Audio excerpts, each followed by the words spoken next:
Welcome, everybody. We'll get started in just a few minutes. We'll let people get in here.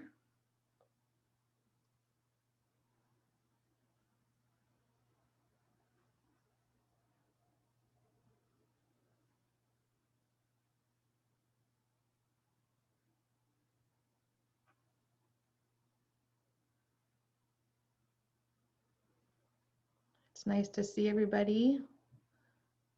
Just so you know, we're just waiting another minute or two. We'll try to get started right on time, but we want to give people a chance to get in to the webinar.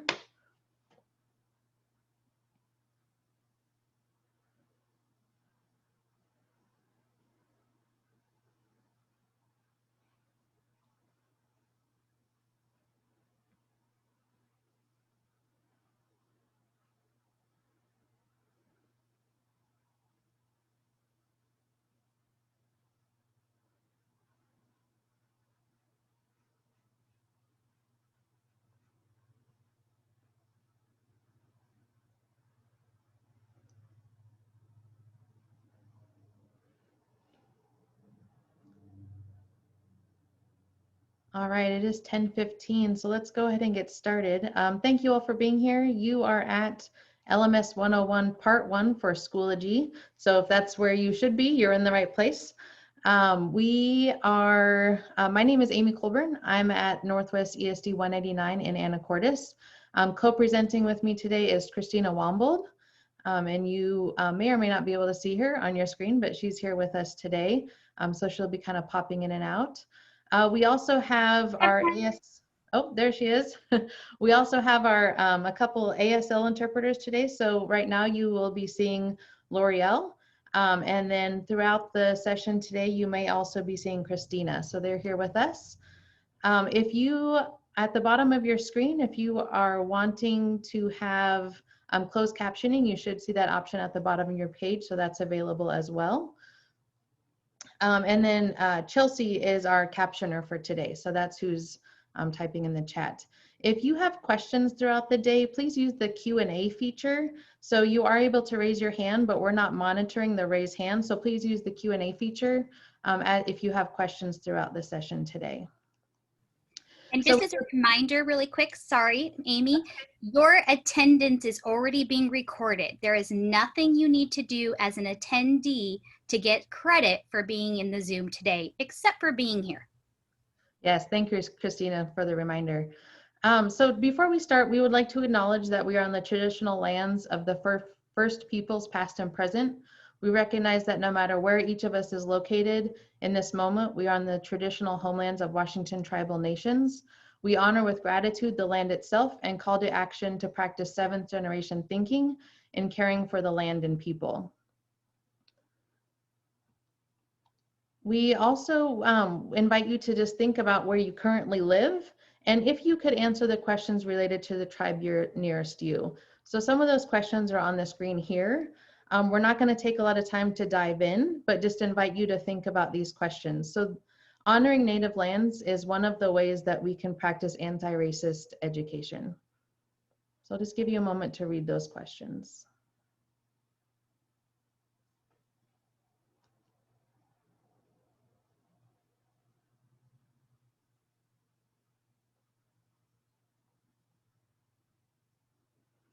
Okay, so can I interrupt really quick, Amy? Before we go on, I want to make sure that everyone knows we are recording this session, and the recording will be available later once it is processed and captioned and all that great stuff. So you will have access to this after the session. All right, so Christina and I introduced ourselves. We also have a team of people working in the background to answer Q&A and to post links in the chat. So the chat feature for this session is disabled to make comments outside of panelists, but we will be posting links and other things in the chat that will be available for you to use. So after the session is over, you'll get a link to the slide deck and the recording.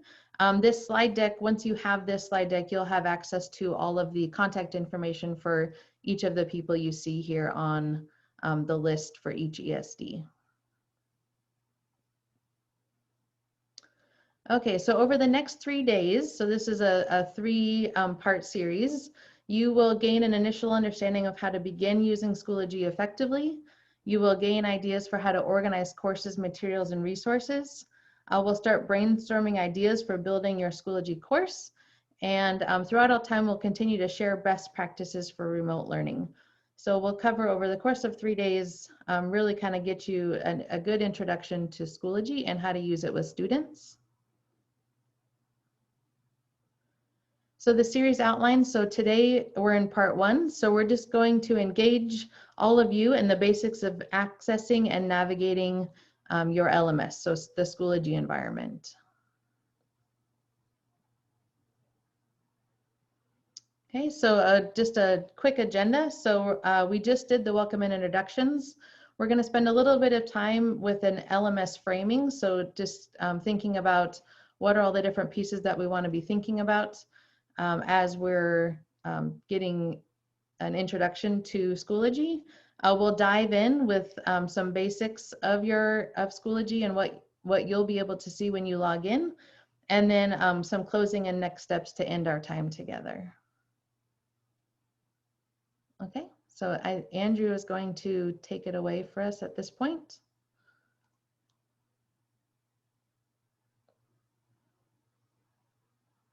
So what we would like you to do is I'm going to share screen, and on that screen you're going to see an option to do a poll everywhere. And this poll everywhere, once I reset it, this poll everywhere will allow you to share responses on what 3 words describe your ideal remote learning class.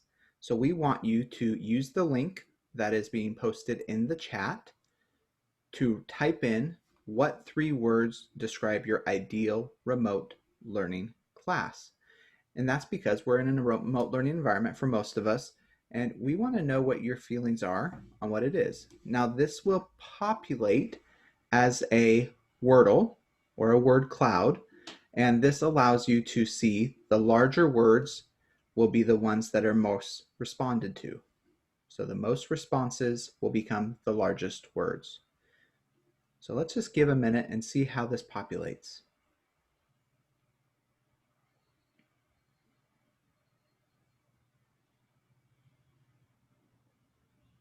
So once again, use the link in the chat and then type in 3 words that describe your ideal remote learning classroom.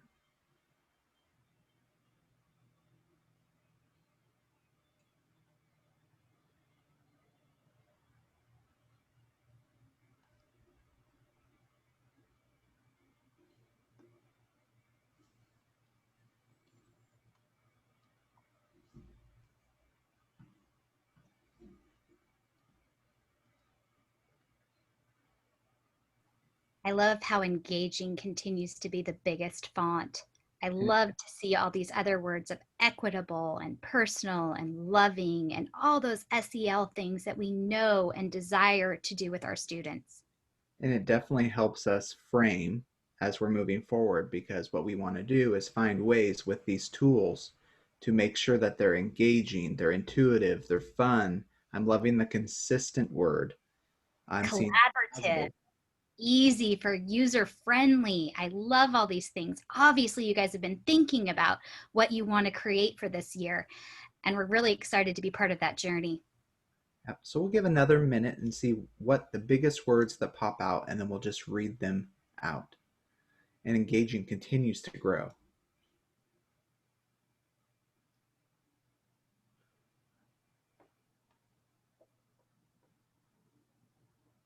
Inclusive. Oh, and I saw intersecting, which is one I haven't seen before in this, but I love that. Adaptive. Okay. Flexible. So let's look for the biggest words. So the biggest words that I am seeing so far are engaging is obviously the largest. Consistent and interactive seem like the, Fun. oh, and then fun and collaborative. So if we put that together, we're looking for an engaging, fun, collaborative, interactive learning environment. That's like the perfect mix. And flexible is one that we always need to think about because flexing is what we need to do with remote learning. So with that, it helps us frame, and I'm going to turn it back over. Okay, so I will take screen sharing back. So thank you everyone for participating in that poll everywhere. So we just wanted to take that moment to kind of frame our thinking as you begin to plan the creation of your Schoology courses. So when providing instruction in any setting, we recommend you consider various frameworks or standards. And this reminder that this slide deck will be available to you at the end of this session. So thinking about your instructional frameworks, universal design for learning. So how do you set up learning so anyone can access and engage? So again, we're pulling those words from that poll everywhere again.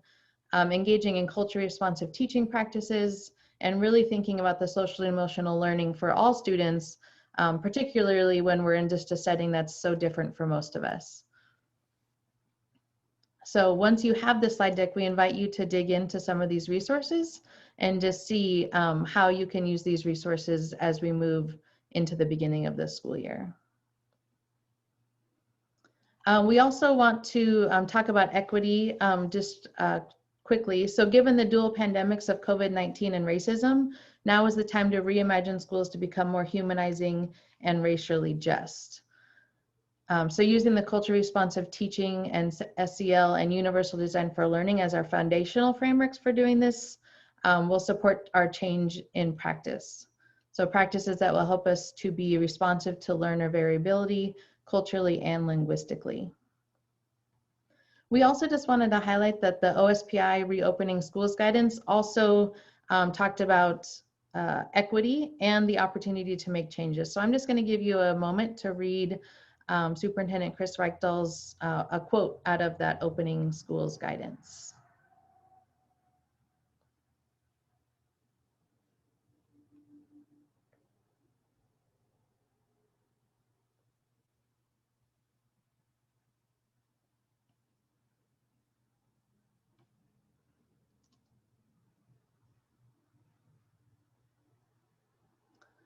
So as we dig into Schoology and you designing your courses within the Schoology framework, think about how there's some opportunities here to make changes that you may have wanted to make for a long time.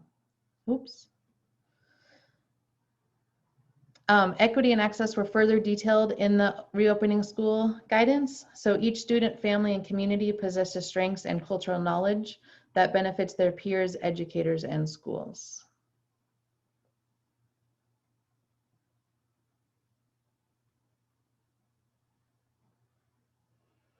Okay, so at this point, we're going to dive into our Schoology account.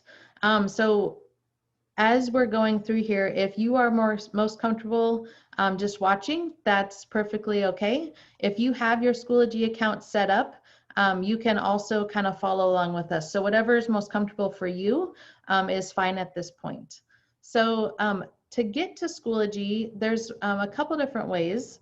If your district, and this, if you don't already know this, you'll want to maybe see if you can find out by the end of today. If your district has a district domain for Schoology, it might be a little bit different. But we can go to Schoology.com and it will pop us right to the Schoology page.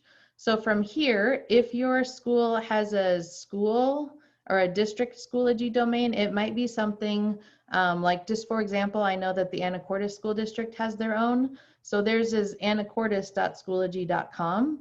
So you'll just want to check and make sure if your district has already set up accounts for you, you don't want to duplicate and have your own, you don't want to create a new account if you already have one. So just something to check on if you're not sure already.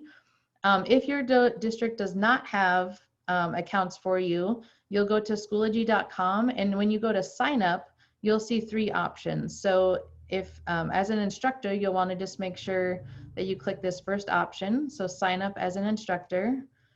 When you go through this process, you'll enter your information, and when you click register, it will ask you to identify your school, just so that they can kind of group you by school. And if your school is not already in there, there's an option to add your school to the list. So for now, once you've logged in once, then we can just go to the login page. So we'll get logged in here. And this is the landing page that you'll see when you log into Schoology. So on every Schoology page, there's a couple things that always stay. So at the top, there is a header bar, and then at the bottom, there's a footer. So we're going to go through a couple of the resources that are just available all the time. On day 2 and 3, we'll dive into a couple of these things a little bit more in detail. So for today, we're just going to talk about kind of what's there, but we might not get into all of the, you know, the nitty-gritty details of each thing. So on the header bar, you'll see across the top that you have courses. This is where courses are essentially your virtual classroom. So this is where you're going to be spending probably most of your time. If I click on courses, the courses that I have available to me will pop up in kind of this like little drop-down menu. So we'll get into this a little bit more as we go through this hour. Next across the top is groups. So think about groups as collaborative spaces. So this is where if you have an after-school group, or maybe you're a coach, anything where you just want, it's not necessarily tied to a traditional class, but you just want to have groups of students. It could also be a place where you collaborate with other educators. So groups can be with students or other teachers. So again, that if you click on that, you get that little drop down where you can see any groups that you have available. Resources, so these are all of your instructional resources. Personal, public, groups, so we'll kind of dig into this a little bit more on day 3. But any resources that you save for yourself will be under resources. Tools, and then there's just some other tools. We won't get into these today, but that gives you another drop-down menu. If we continue going across the top, we get to the search. So as you and your students create more and more content, there might be times where using the search function just helps you narrow down and find something that you're not sure where it's saved at. So if I start typing in, so very similar to how we're used to kind of typing into maybe Google, if I start typing in Sandbox, it tells me that I have anything with Sandbox will come up in this search bar. The next thing over, the 4 squares, is the App Center. So on day 3, we will talk about integrating content and services, and that's through the App Center here. Next over is the calendar. So the calendar is all events and all events from all courses and groups. So this calendar is available for you. When students log in, they will have their own calendar where they can see all of their assignments and things that are coming up by date. Amy, can't I toggle between all calendars and just a specific class? Yeah, good question. So up at the top here, we have next to the month, so I can toggle between months, so I can go back and forth. I also have it defaults to all calendars. If I click on all calendars, I can go to a particular, you know, sandbox or a course or a group. So I can just go to one course in particular and get all of the assignments or things that are coming up for just that one course. Great question.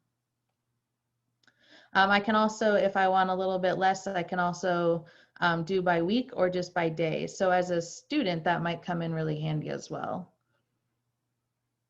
And these aren't linked to a Google Calendar by any chance, are they? That is you can integrate other calendars, personal calendars as well, which maybe on day, when we talk about integrating other tools, maybe we can make sure to highlight how that works with calendars as well. Thank you. Okay, so next across the top is mail. So this is where you'll see messages, and you can also create new messages to send to people within your Schoology domain. So that is separate from your email, you know, if you're using Gmail or something like that. So this is the internal mailing for Schoology.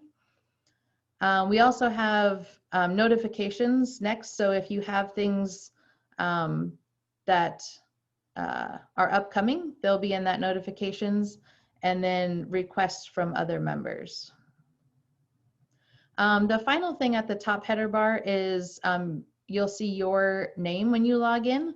So this is where you can get to things like your profile, settings, subscriptions, and then log out. So we'll go into some of these things in a little bit more detail, either later today or on day 2 and 3.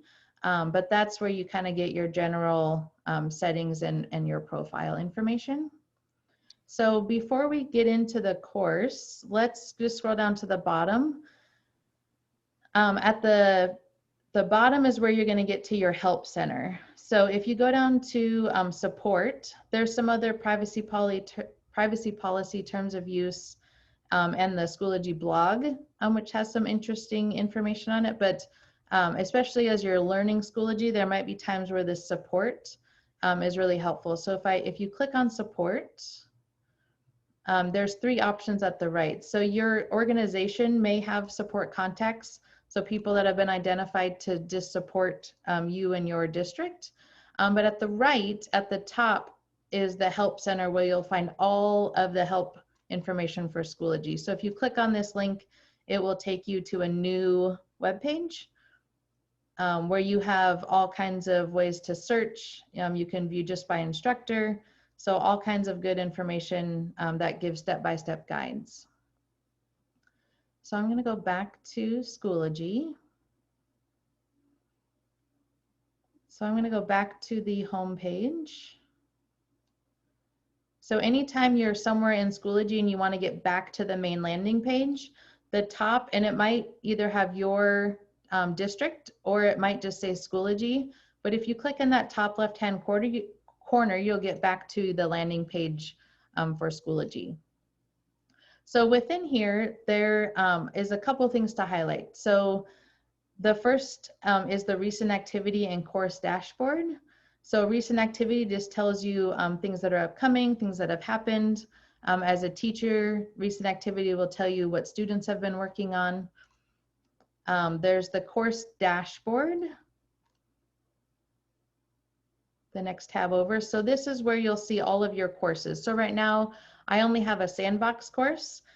Depending on your district, if your district has a enterprise account where they've kind of set everything up for you, they may have set up all of your sections for your courses. So that doesn't mean that you can't add new courses or groups, but when you log into Schoology, you may see courses and sections pop up on this course dashboard.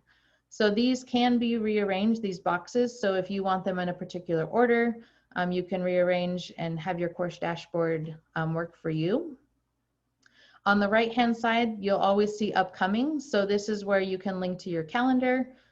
Click that and you'll get back to that calendar page. But it does have in order kind of upcoming things that are happening that are easy to just keep track of using that upcoming page.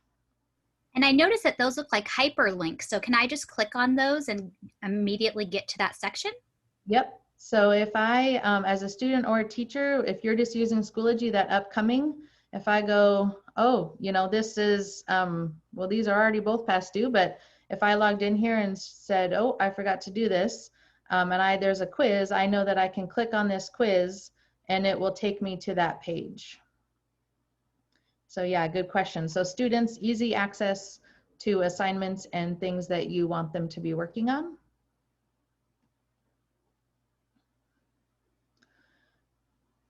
Okay, so we're gonna now look, so that's what you see on the landing page. So that header bar and that footer bar are always there. When you first log in, you'll see this recent activity, dashboard, and upcoming. So now we're gonna look at just a course. How do you get to your courses? What does that look like? And how do you set up your first course if they're not already there? So from here, we're going to go up to courses. And that little drop-down bar comes up. But if we go over to my courses, we'll get to where we can do a little bit more. So my courses and all of my courses will start to line up here as I either create them or if they're already there, they'll be there. So from here, I can, from this page is where I can create a course or join a course. So if I click join a course, I need an access code. So this is where if you have an access code from someone else, you can enter that here and simply join a course. to create a new course, you're going to click on create a course, and then you need to enter some information. So some of this, like most things in LMSs, some of these things might be determined by your district. There might be other times where it's all up to you. So you might see some different options. You might only have certain things that you can change or select. But anything with an asterisk is required. So you'll go through and you'll enter, the title, the section name. So the section name, especially if you're teaching, maybe secondary courses, or if you're a specialist and you have more than one section of the same thing, you can create multiple sections with the same course title. And we can look at that in a second here. So I can add that here. So I can say I want section 1 and section 2. If you don't set that up right away, there is a way to add sections later. But if you know what those are, you can do those here. And then you're going to select your subject area and grade levels, and then hit create, and you get your first course.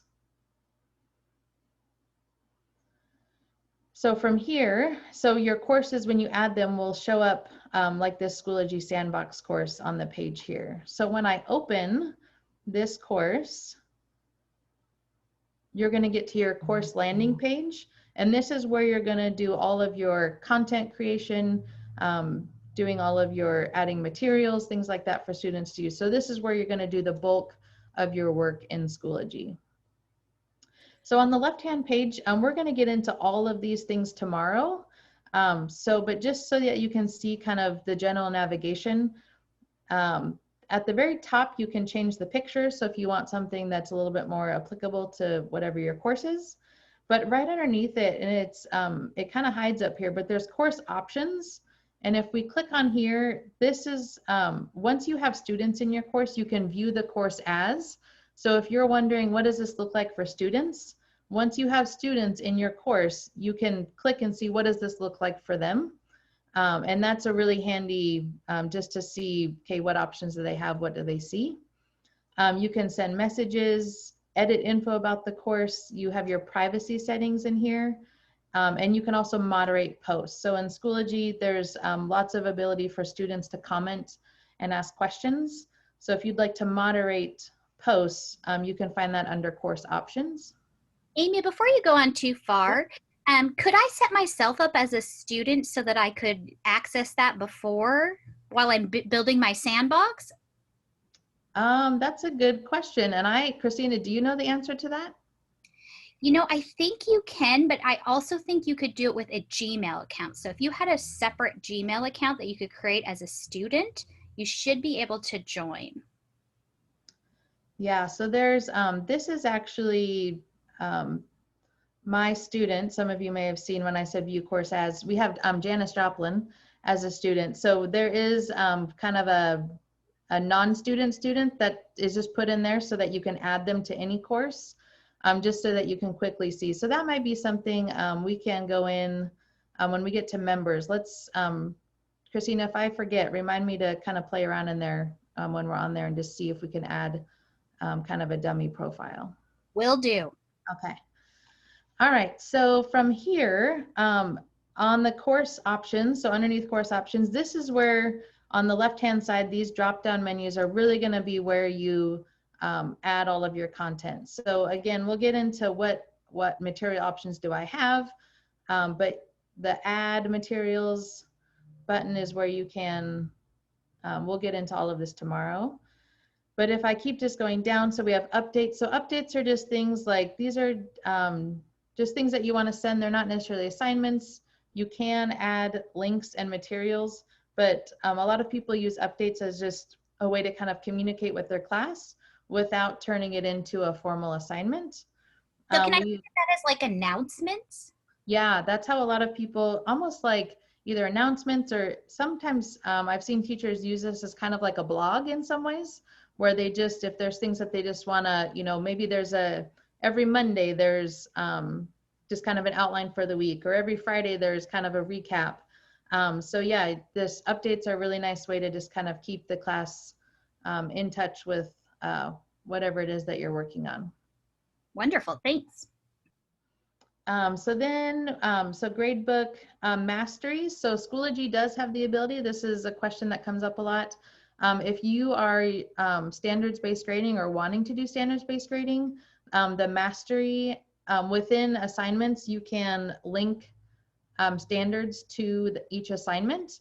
And mastery is where you can keep track of where students are at in their progression through standards. There's also attendance. So speaking of gradebook and attendance, Schoology, again, depends on what your district has set up, but Schoology does have the ability to sync with student information systems like Skyward. So if your district has set that up, and you'll want to check with them because you'd hate to do all the attendance and gradebook only in here and then find out later that it's not linked. But if your district has set this up, if you take attendance and do your grades only within Schoology, if those things are linked, you won't need to do that in Skyward or whatever your other system is as well. So I think that only works in paid accounts because we have several people I'm noticing in the Q&A that have free accounts only. So I assume attendance and gradebook is for a paid accounts? Yeah, so, and I would even, there's probably 2 layers to that. So I would say that I'm 99.9% sure that the free accounts do not have that linking. But even the paid version, it depends on if it was, a singular account that was paid for, or if the district, because that does take the district IT administrators would need to set up that linking. So even if you have a paid account through the district, I would suggest that you double check with your IT folks just to see if that linking was set up, because there is a lot of background stuff. It's not an automatic, so someone has to manage all of that. So yeah, and you'll probably hear us say lots of times to check check some of those things. We don't want you to assume and then get yourself where you have to do a bunch of work over and over. So okay, so on this page, you also have the access code. So that's where we talked about access codes to join a course. So you can send this access code out to students or other educators. You can also reset that access code. So if for some reason your access code gets passed out to, if someone sends it out to their whole email list and you start getting people that are not your students, you can reset that code and that will erase the old one and people can no longer use it. So if we go to members, so let's look at how do we manage members within a Schoology course. So members, if your district has set up an enterprise account, they may have already added members. And if that's the case, there's just kind of managing from there. If you need to add your own students, so you can either provide that access code, which might come in handy, especially if you have kids that are a little bit older who can kind of manage that for themselves. If you want to add members yourself, there's this little add members button and you'll have to do this for each course. And once I click that add members, I can start typing names and whatever students are in your domain will start to show up. So if I start typing in, and it will, in theory, it's not doing it, but it should start collapsing people to match whatever your search is. So you can either type in names or you can scroll through and find the students that you want to add. Oh, maybe I have to enter. Okay, so if I start typing in, I know that I have a student and I know that their name is Christina. I can start typing in and I hit enter and all the Christinas will show up here. So once I select those students, so I can select multiple. So now it's telling me I have selected 2 and I click add members. Those 2 people will be added as members to my course. So once I've added members, then I can go in and manage them through, if I close that window. So under Janice Joplin, if I go to the right, each person will have a little settings icon. If I click on that settings icon, I can make this person an admin. So if I wanted Janice to be that little shield icon tells me that I'm an administrator or a teacher. So if I click on make admin, Janice will have access to add content, change content, participate in the course just like myself as a teacher.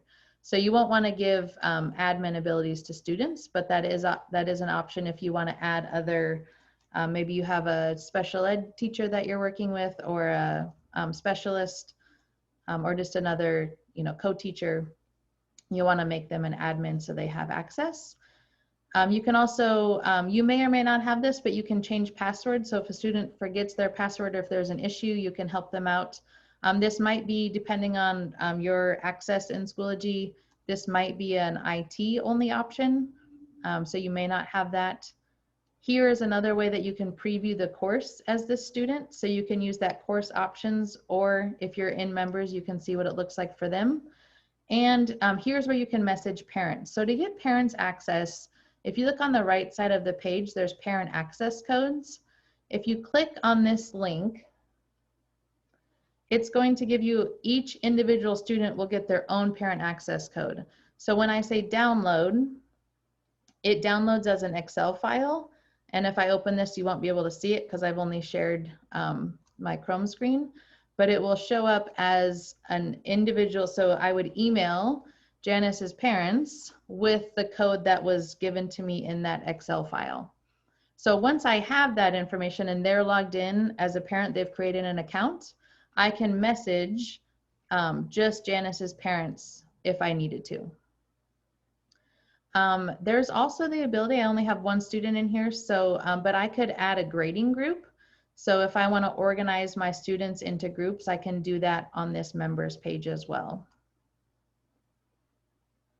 From here, I can also unenroll students. So there might be times if you are someone who's working with different student groups throughout the year and you've created your own course, you can unenroll, or if a student leaves throughout the year, you can unenroll them using the settings wheel here under members as well.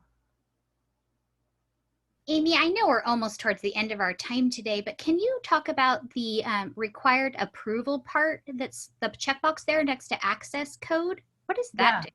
Yeah, so if you, so I kind of talked a little bit, like if you send this access code out and then someone forwards it to, all their friends and family, if you say require approval, you, as people enter this access code to join a course, it will ask you, it will require your approval before they can actually enter the course. So this is another kind of security measure. If you're worried about your access code just going out to anybody, selecting that require approval you'll need to approve users before they can join. Thank you. I know that happened a lot to me when I gave out the code in Google Classroom. Kids joined from other classrooms. I don't know, they wanted more homework.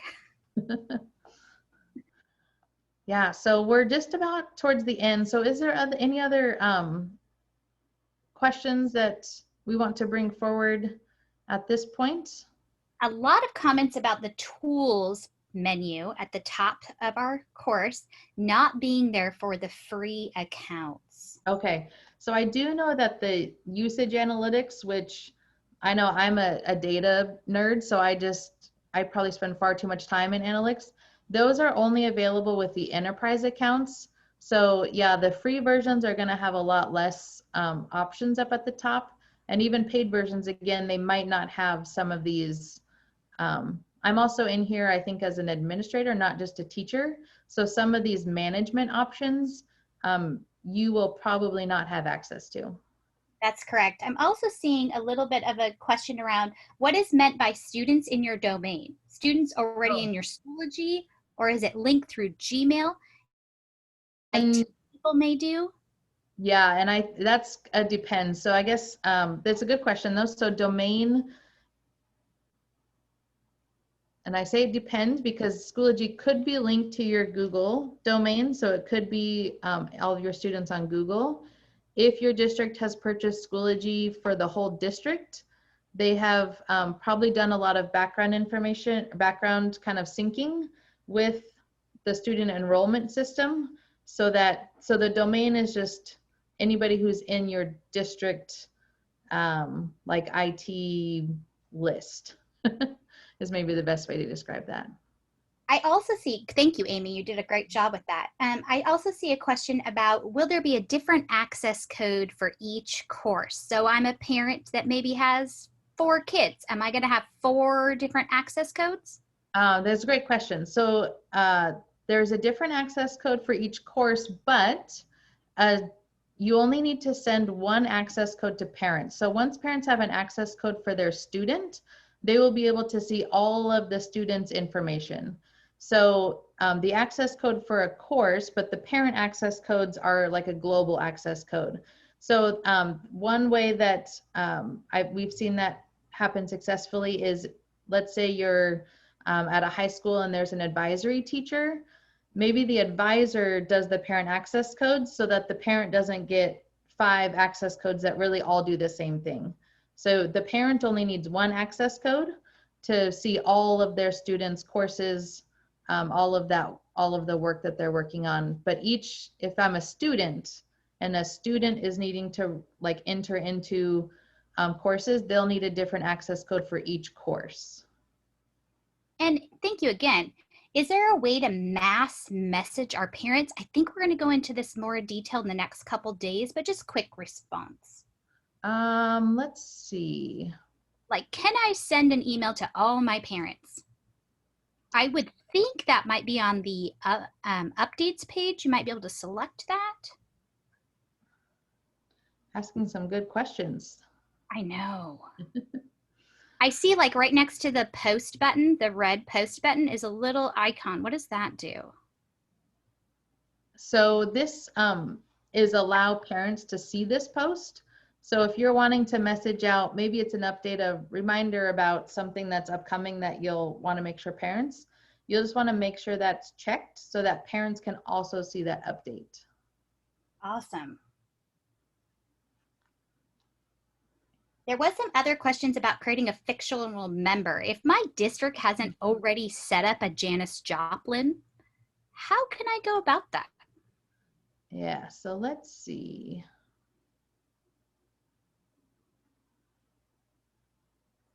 I was thinking I could give the access code to like say my Gmail account, or that little button right there that says send access code via email might work. Yep, so if I send an email, so if I say send access code via email, I'm just going to enter an email. So I could enter my personal Gmail account, and then I could just set up a separate kind of tester account just so I knew it was always there. So yep, I was just making sure that's how you get to the send access. So yeah, if you I'll go back out really quick. So if I go to add, I'm under members and I go to add members, at the bottom, I can send access code. So then I could put in my personal email account and click add members, and I would have that ability. And so that means they have the access code, but they don't really have to enter it. They'll get an email where they just click on a link. Yep, because the access codes are pretty long. So that's probably the safest way, just to make sure it's the right one, is to do that email option. So I think hire a student. So if I made a test person, but I didn't want all the other students to see them, is that an option? I don't think it is, but I'm not sure. No, there's no way to hide students. And once a student is in their course, unless you've set up a discussion or something where they can chat with one another, they're not really seeing any other students and the work that's happening for each other. So they're really, unless you want them to interact with each other, they're not really seeing other students. Okay. All right, well, so we're just about, okay, yeah, we'll get into some other stuff, some of these other questions that people may have over the next couple of days. But we want to make sure people have time to synthesize and apply. So we invite you to just take a few minutes to reflect using the bit.ly that was just popped in the chat, I believe. You could also use a QR code reader or type in the bit.ly that you see on the screen. So just a quick day one reflection. There's just a couple questions, should go pretty quick, just to give us some feedback that we can use for tomorrow. And I'll come back. As a reminder, the link you use today to access this class is the same link you will use tomorrow. and the next day. So you may want to store that. Yeah, so tonight we invite you to explore. So if you haven't already, try accessing your district Schoology domain or create your own if your district doesn't have one. Create a course in Schoology if you haven't already, and then see if you can get others to join your course. So just as another final reminder, what Christina just said, part 2 continues tomorrow at the same time using the same Zoom information. And I'm going to go back to the previous slide just so people have access to that bit.ly. And then can we make sure that we put the presentation link in the chat real quick before we leave?